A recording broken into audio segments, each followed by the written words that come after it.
When it's time to set your lineup for fantasy football, you always want to chase that upside, those huge games. Well, we're going to tell you who we think might be in store for one in week 8. Before we give you our boom picks, let me remind you that this is the perfect time to sign up for Underdog because you can take advantage tonight of the Josh Allen special for new customers. He just needs 1 yard. You take the higher on that pick, you get a free pick 'em. You can combine it with anything else, and that's a good chance to triple your money. You already double your money just from signing up. If you use promo code ENDGAME, you get a 100% deposit match up to $500. All right, so let's get to the first pick. Who do you think is in store for a huge game? Well, Jahmyr Gibbs boomed last week, and I think he booms again this week. Look, it got off to a rocky start last week, but garbage time matters for fantasy and in real life, I guess. And in garbage time, he did boom, but I think this week he's not going to need garbage time because more than likely, we're not going to see David Montgomery again, which means it's going to be Jahmyr Gibbs' backfield, and he gets a fantastic matchup this week against the Raiders. What has this Raiders defense done recently? Well, a few weeks ago, A.J. Dillon, who looked like he was a complete bust, went out there and ran for over 70 yards and a touchdown. The next week, Ramondre Stevenson, who also looked like a complete bust at the time, had one of his best fantasy games. He and Ezekiel Elliott scored touchdowns in that game. Even with Ramondre leaving, he was great in that game. And then last week, Deonta Foreman, yeah, if you started him, he won you your matchup. Now it's Jahmyr Gibbs' time, and the Lions are at home. We know at home the Lions are better. The offense is better. We're going to see a ton of Jahmyr Gibbs here. And unlike last week where it's going to take garbage time, he's not going to need garbage time this week because the Lions should be in control in this game. They should be able to run the ball. They should be playing from ahead. And the Raiders have been so bad against running backs. He has a chance for big runs, has a chance to score. He'll get involved in the passing game. I think once again this week, and maybe for the last time this year, Jahmyr Gibbs is going to boom. Well, I also like a running back who's facing a pretty weak run defense. Look, this is a guy I'm not always in on, at least not these days. But I'm going to say if you have Alvin Kamara, yes, you need to start him in week 8. Going against the Colts, and so we've seen Indianapolis lately give up a lot of scores to running backs. In fact, they've allowed 6 touchdowns to running backs just in the last 3 games. And on the season, there's only one team that has allowed more running backs to score, and that's the Panthers. Now, the other thing is, look, you want to kind of see it more than once before you believe it. Well, we know what Kamara can do on the ground and through the air. But what we didn't think we would see is him go for double-digit receptions multiple times, and he's already done it over 4 games. Since coming back from his suspension, he's caught 12, 7, 3, and 13 passes in a game. When you look at that, you'd think that that huge 12-catch game would be the outlier. Well, now that we've seen what he's done, it looks like that 3-catch game is the outlier. He's going to be heavily involved as a receiver more than even before. Didn't think that was possible, that he would catch more passes than he did when he was with Drew Brees towards the end of his career. But it's happening. We have to buy into it. So he's got that huge floor in PPR leagues. And now you put that together with the touchdown upside in this matchup. He's still getting all the touches here. Look, Jamal Williams just came back from IR, but he was very limited. Probably still going to be very slow to work into the rotation, if at all. Kendre Miller, the rookie who was promising, he's still dealing with a shoulder issue. Might not even play this week. It's going to be pretty much all Kamara in a great matchup with so much volume and upside. I feel like he's a smash start this week. All right, who else do you have in mind for week 8? Yeah, I think Drake London is going to smash, going to boom this week. It might surprise you to learn that Drake London, if you take out week 1 when he had that 0, is a top 24 wide receiver averaging almost 14 points per game. He gets a great matchup this week against the Titans. It's easy to forget because we didn't see him last week, but this is still a pass funnel defense. They're very good against the run, terrible against the pass. And what I like for Drake London here is the Falcons are actually throwing the ball okay. Desmond Ridder has at least 250 yards in each of the last 3 games, went over 300 yards 2 games in a row. I think they get back to that. Now, granted, it's road Ridder, which, is rough Ridder, not quite as good, but there's enough here for Drake London. They're going to have to throw the ball probably a little bit more than they would like to in this game, especially if they're struggling running the ball against this Titans defense.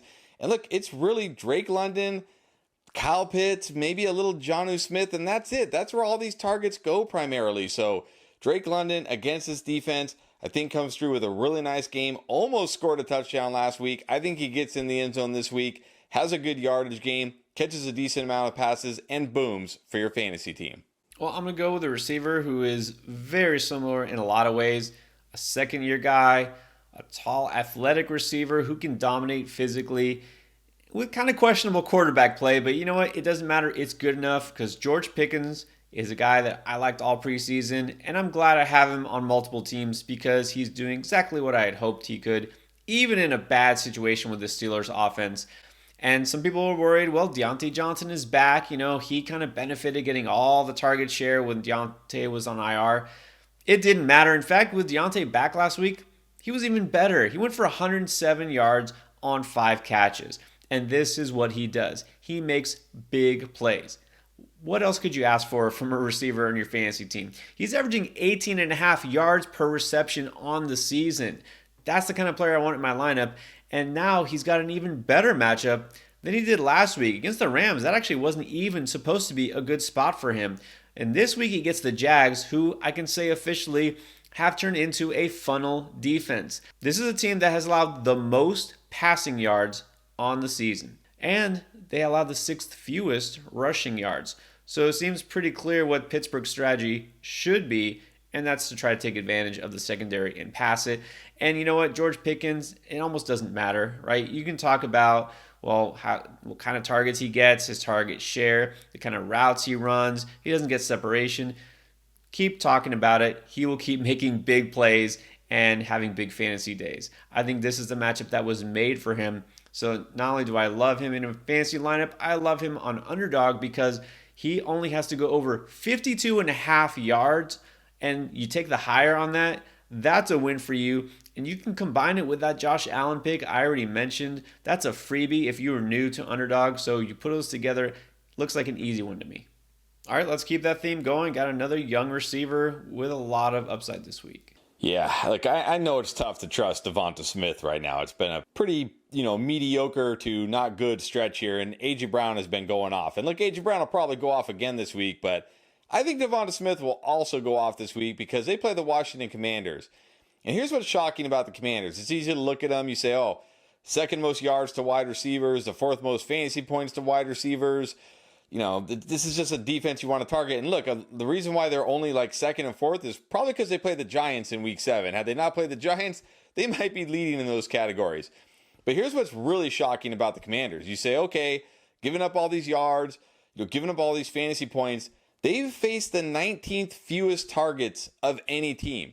Yet they've still given up the 2nd most yards. They give up huge plays, play after play. We just saw Jalen Hyatt have his kind of like mini breakout game against his defense. So sure, A.J. Brown, yeah, he's in your lineup. He's going to go off. Don't worry about it. But Devonta Smith, I think, will also go off. This secondary can't cover both these guys. Can't really cover either of these guys. I think the Eagles are going to have a field day. Jalen Hurts is going to have a field day throwing the ball this week. Devonta Smith, we know his upside. We know the fact he can have these big games at any moment. I think this week is the week. I know he's hard to trust. He's been killing you. Hasn't been great. But this week, give him another shot. I think he's going to boom. Well, I'm going to go with the receiver who hasn't really gone off either, at least not to the extent that we would like to see. He's got that floor, no doubt, but Zay Flowers, we're still waiting for the huge game, right? The one where he goes for 100 plus yards, maybe a touchdown even. He's only got 1 on the season, and his season high on yardage is only 78, and that came back in week 1. We're waiting for that explosion, right? He's such a talented player. He's clearly the number 1 target there in terms of receivers in Baltimore. This offense is starting to look better, but where is the boom? I think it could be this week because look, this is a guy who we know is going to get targeted. He averages 8 targets and 5.5 receptions per game, but we want to see those downfield targets. They're coming this week. I think it'll happen against Arizona. This is a defense that was surprisingly solid earlier in the year, but now they're starting to show more of their true colors and let down. They allow 9.7 yards per target, and that is the 3rd highest mark among all defenses. They will give up big plays. Look, last week, we just saw Jackson Smith and Jigba and Jake Bobo both go for decent games, including touchdowns against them. I think this rookie can do even better. I mean, they've given up some huge games to number one receivers on the other side there. So I feel like this could be finally his first 100-yard game. Zay Flowers is due. So I'm going to keep him in all my lineups. All right, give me another player you think might go off this week. Yeah, I started with a running back. I'm going to end with a running back, and it is Breece Hall. And this looks like Breece Hall's backfield now, right? He's getting most of the touches. He's catching passes. I wouldn't say he looks all the way back yet. I know some people are losing their minds like he's all the way back. Go watch Breece Hall last year and tell me he's all the way back. But guess what? He's back enough to at least be, fantasy relevant. He gets a great matchup this week against the Giants, who have allowed the 6th most points to running backs and the 2nd most yards. And also, they've allowed 8 touchdowns, which is tied for 3rd among all defenses. This is not a great run defense at all. And the Jets are going to lean on Breece Hall. There's already talk that they're going to try to trade Dalvin Cook. No one's trading for Dalvin Cook, who you just paid $8 million.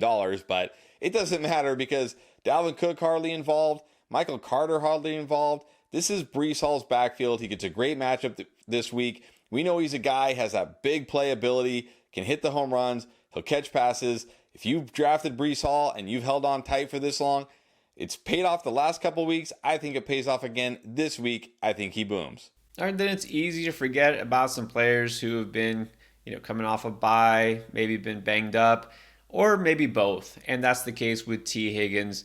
And we're going to get some questions about, do I really want to trust him? I mean, we had people who were willing to trade him for nothing, even drop him earlier in the season. Not kidding.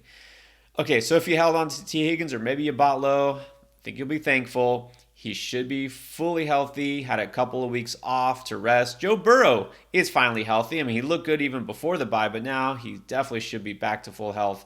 So let's talk about how you, number one, need to be starting T. Higgins, no matter what anyways, but also you shouldn't be scared of this matchup because you're going to look and you're going to see it's San Francisco. Niners have a really good defense.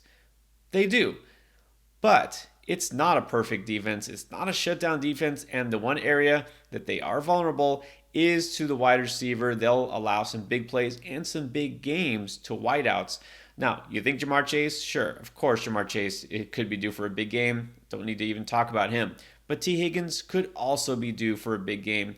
Look, this defense, after dominating Dallas and bragging about it, they have let down 2 straight weeks. Losing to Cleveland, losing to Minnesota. What is going on here? You got to be a little bit concerned about the mental state of this team and this defense specifically, losing to teams that don't have powerful offenses.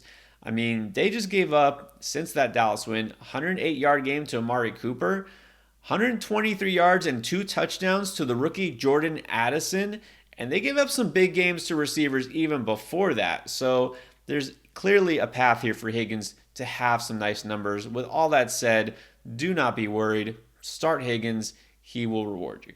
If you missed our start sit videos for every position, we have that and more on our Week 8 playlist that's got everything you need to help you win.